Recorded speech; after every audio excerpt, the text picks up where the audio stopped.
এরপর আমি আমার চাবি পাইতেছি না। আসলে আমি ভাবতেছি আমি আমার পার্সেলটা কিভাবে নেব, এখানে তো কোনো লক সিস্টেমও দেখতেছি না। হ্যালো গাইস, আসসালামু আলাইকুম, সবাইকে স্বাগতম আমার নতুন আরেকটি ভিডিওতে। আসলে এখন আমি যাচ্ছি গ্রাউন্ড ফ্লোরে, আর এখন বাজে রাত 12:30। আর যাওয়ার কারণ হচ্ছে আমার একটি পার্সেল আসছে, আর সেটাই আমি এখন আনতে যাচ্ছি। পার্সেল আসছে রাত 8টা বাজে, তো কিন্তু তখন আমি ছিলাম না।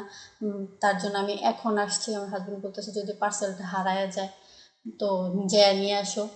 বাট আসার পরে একটা জিনিস বুঝতে পারলাম না, আয়শা ভালোই করছে, কারণ এখানে আসলে খুঁজে পাওয়া যাইতেছিল না কোনো লকের জন্য চাবি বা ড্রয়ার খোলার কোনো সিস্টেম এখানে ছিল না।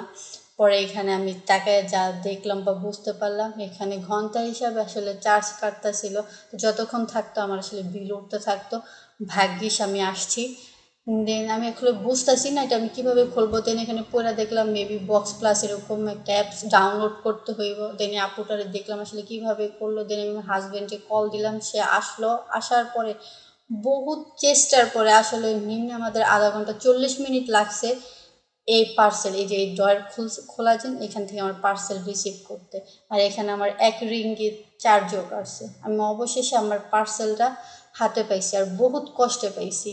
আসলে অনেক সময় লাগছে। এটা হাতে পাওয়ার পরে আমরা রুমে যাচ্ছিলাম, তো আমার হাজব্যান্ড বলতেছিল না এখন একটু এখানে রেস্ট নিই, কারণ খুব সুন্দর বাতাস ছিল। তার জন্য এই ঠান্ডা বাতাসে কতক্ষণ আমরা এখানে ঘোরাঘুরি করলাম।